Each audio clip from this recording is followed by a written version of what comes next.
Hello family, friends, fans and other wonders, and welcome to my review of the Disney live-action remake of Lilo and Stitch.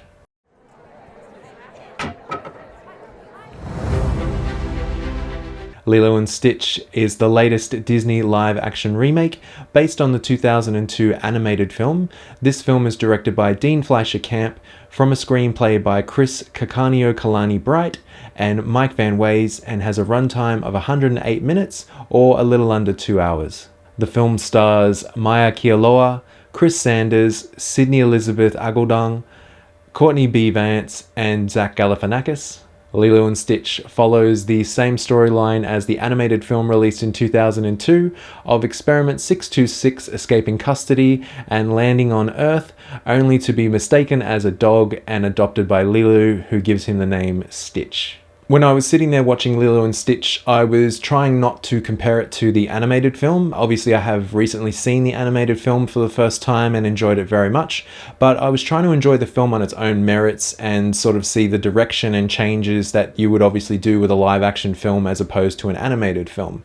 And as per the animated film to begin with, the main thing about this film is Ohana. It's about family. It's ingrained in the story. It's ingrained in the DNA of this film. And I'm not going to lie, I got teary-eyed a few times. There are a few times the Ohana got to me. And I believe it's just a beautiful story about trying to overcome some of the odds and the tragedies that happen in life, and how we rebound and continue to move forward with life, acknowledging our past and continuing to move forward with the loved ones that we have, and trying to do everything that we can to keep them in our lives. I absolutely adored the performances in this film. Maya Kealoha as Lilo is fantastic, and she is just absolutely adorable, and you want to hug her and you want everything to go right for her.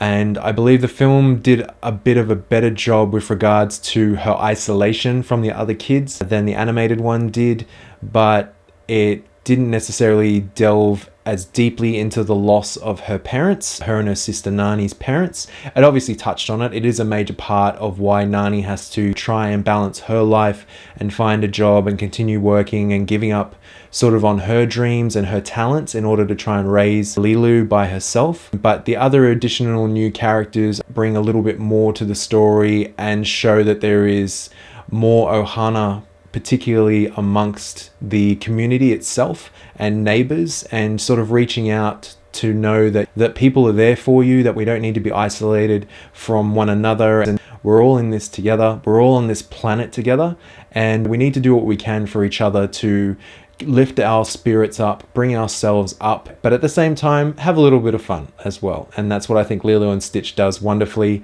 The scenes between Lilo and Stitch are funny and engrossing from time to time, and just the antics. I think Stitch gets up to a little bit more in the live action film than he did in the animated film, and Chris Sanders really brings it as the voice of Stitch again. It was a joy to hear that voice on screen and to see what other mischief Stitch could get up to.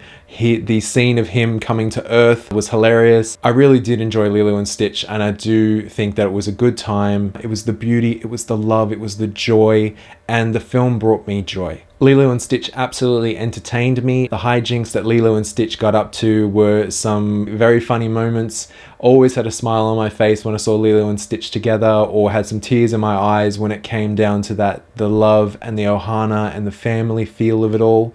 On an entertainment scale, for me, out of 5 for Lilo and Stitch, I'd give it a 3.5 out of 5, primarily just based on the hijinks and the creativity of some of the chaos that Stitch would get himself into, and wrecking the house and wrecking certain events and things like that. And as I said, probably a highlight of the film is when he actually landed on Earth, and the sort of arrival to the island of Hawaii that he sort of gets himself into. Hopefully you'll enjoy that scene as much when you go and see this, whether it be in the cinema or waiting for it to come at home on streaming. I do recommend checking this out in the cinemas. There is sort of a mid-credit scene with Lilo and Stitch. The movie just sort of continues to go into the credits with scenes of them doing things. I'm not obviously going to spoil that for you, but yeah, so when the movie sort of finishes, it then sort of goes into the credits, but the credits, it still has scenes playing through parts of the credits. But once the scenes end and the actual sort of credits start to roll, then yeah, there is no post-credit scene at the end of it. But if you would like to pay respect to those people that put in the hard work, the long hours to bring us Lilo and Stitch to the big screen, then by all means, please, you know, stick around for the credits or watch the credits again when you watch the film later on. But yes, there is no post-credit scene, and as I said, there is sort of a mid-credit, but it's sort of a continuation of the film. My overall rating for the live action remake of Lilo and Stitch is a 7 out of 10. It's the same score that I gave the animated movie as well. I mentioned in my thoughts that the Ohana was the heart and soul of this film, much like it was the animated one. And I felt the runtime was good, being less than 2 hours.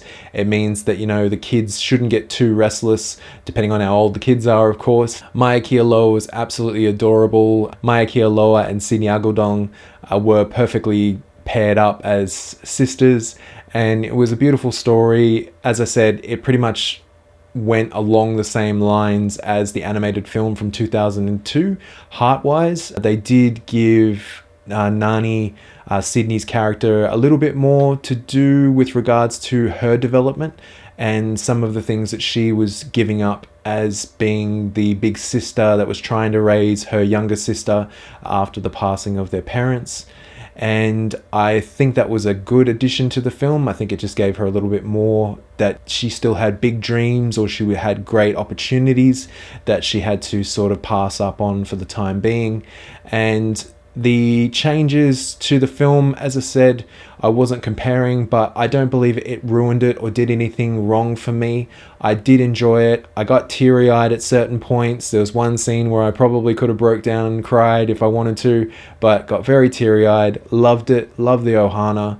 Loved the performances, particularly of the three main, Lilo, Nani, and obviously Stitch. And Stitch was hilarious to watch. Hopefully you'll have an enjoyable time as much as I did at the cinemas. As I said, my overall score for Lilo and Stitch is a 7 out of 10. Thank you for watching my review of the live action remake of Disney's Lilo and Stitch. I'm Jesse, the other wonder from Down Under.